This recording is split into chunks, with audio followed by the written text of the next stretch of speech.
Okay. Dear esteemed colleagues, as the US presidential election approaches, Americans across the country are either about to cast their votes or some have already done so. I'm pretty confident that you have heard about the various polls which show Democrat Kamala Harris and Republican Donald Trump locked in a neck and neck race. The outcome will depend on the voting patterns in swing states, a term that was explained earlier on by my colleague Bernat. Every demographic group is being closely observed for its potential impact. And today I would like to discuss the likely voting patterns within one particular demographic group. And it may not come as a surprise to you that I will focus on the Polish American community and explore the various factors shaping their choices. This topic is really relevant to me as I am Polish myself and I have been living in the UK for over 20 years. And I always cast my vote in both Polish and British elections. Let's begin with some numbers to give you an idea of who constitutes the Polish diaspora in the US.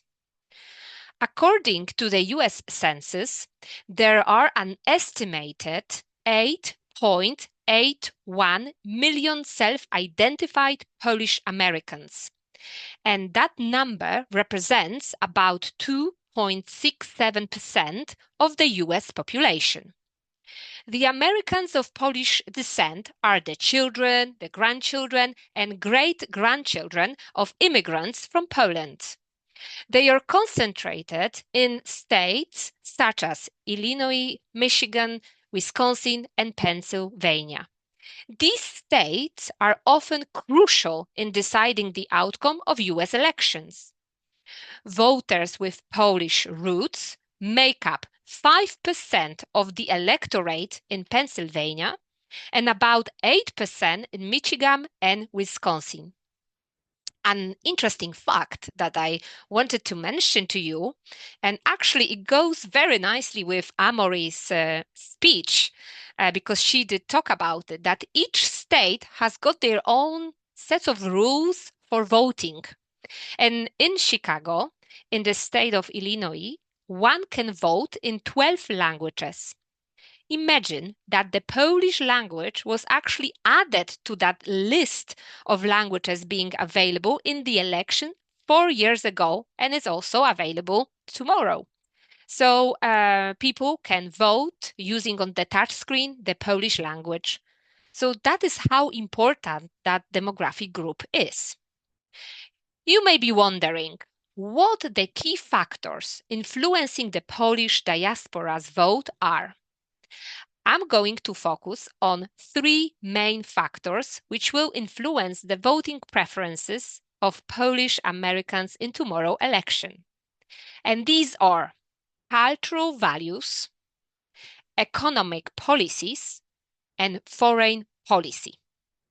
Let me start with the first one. For many in the Polish diaspora, cultural values are the foundation of their political identity. The Polish American community is often characterized by its strong Catholic faith, sense of family loyalty, and commitment to conservative values, especially on issues like abortion, religious freedom, and the importance of tradition. Candidates who support religious institutions, highlight the preservation of family values, and advocate for religious freedom resonate strongly with this group. As a result, many Polish Americans have historically leaned toward Republican candidates, perceiving their stances, their opinions, as closer to their own beliefs. Now that we know one of them is cultural values, let's move to the second one, which is economic policy. And the economic policy plays a crucial role. Many Polish Americans, particularly those who came to the United States in the 20th century in search of the American dream have worked in blue-collar jobs across industries like manufacturing, construction, and healthcare. These sectors are sensitive to policies on taxes, labor, and economic growth. And this group generally favors candidates who advocate for lower taxation, fewer regulations, and policies that support small businesses. While traditional Polish American voters have often viewed the Republican Party as being more pro business, recent Democratic proposals on workers' rights and affordable health care are resonating with certain segments of this Polish diaspora, especially those employed in healthcare. So we've heard about cultural values, we've heard about economic policy, and last but not least is the foreign policy. And this is another significant factor influencing Polish American vote.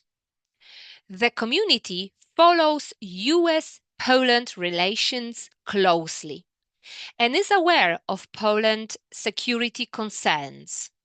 Poland, as a NATO member, places immense importance on a strong US commitment to NATO and European security. The Polish American community largely supports the candidates who pledge military aid to Poland and uphold NATO's role in the region. They perceive such commitments as essential to Poland's stability and safety. And in this election, both major parties have expressed support for NATO and Eastern European security. When asked about the war in Ukraine, Mr. Trump said he could bring about a ceasefire in one day if he was elected. He supports the extra aid to Ukraine, albeit in the form of a loan. On the other hand, Ms. Harris has been a major part of President Biden's efforts to rally NATO and other countries in support of Ukraine. Ms. Harris has met Mr. Zelensky 7 times. And one interesting development that was observed within the Polish American community, which I would like to point out, is the growing divide between generations. Older Polish Americans tend to align more closely with the traditional conservative values I have just mentioned, religious freedom, a focus on family, and a strong stand on foreign policy. For these individuals, the Republican Party often remains the party of choice. However, younger Polish Americans, those born in the United States, are often more open to progressive policies. These younger voters tend to be more concerned with issues like climate change, healthcare reform, and social justice, which have become more prominent in democratic policies. For instance, while their parents or grandparents may prioritize foreign policy, younger Polish Americans might be convinced by candidates who advocate for environmental protection and universal healthcare. This shift does not mean the younger generation has abandoned the values of their heritage, but rather that they are integrating them with broader American issues that they feel are relevant to their future. Since the Polish vote can be key in swing states, let's take a closer look at both candidates and their efforts to win over Polish Americans. Well, both Democrats and Republicans are making unprecedented efforts to win over the Polish diaspora, but they are addressing it with different messages.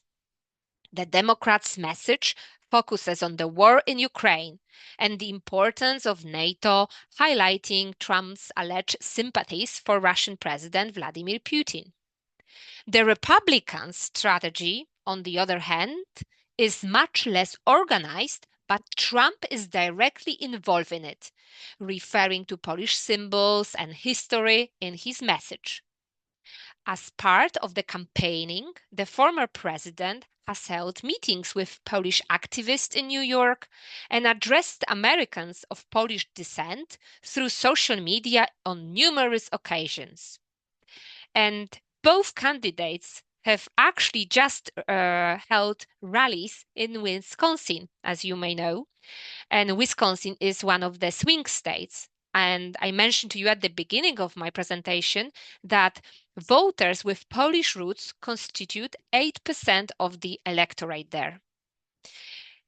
It may also be relevant to mention how the Polish diaspora voted in the past. According to a study conducted in 2022 by an US Institute for Polish and Polish American Affairs, the majority of voters of Polish origin supported the Democrats in the last two elections. I am approaching now the end of my speech, but before I am going to conclude, I just wanted to share with you an interesting piece of information I heard this morning on the Polish radio. According to a poll by United Surveys, respondents from Poland, and I'm going to reiterate that respondents from Poland, so Polish people living in Poland, not people of Polish descent living in the US, they were asked who would be better who would be a better US president for Poland. The survey indicated that 58.1% of those polled thought Kamala Harris would be the better option for Poland. In conclusion, taking into consideration all the factors and the voting history, it is really difficult to predict exactly how the Polish Americans are going to vote tomorrow. While the Polish diaspora in the US has traditionally leaned conservative, we are actually witnessing a shift, especially amongst younger voters, toward more progressive stances on issues like healthcare and the environment. I think we will just need to wait and see. Nevertheless, I hope I was able to shed some light on the key factors which may influence the voting preferences of the Polish Americans, and I hope you found it insightful. It would be interesting to see how other demographic groups, such as the Latin American community in the US, will vote, but I believe that could be a topic for a separate speech. I'm confident that for the next few days, we will be all very closely observing the election, as its result will not only have an impact on the American nation, but also on the rest of the world. Thank you very much for your attention.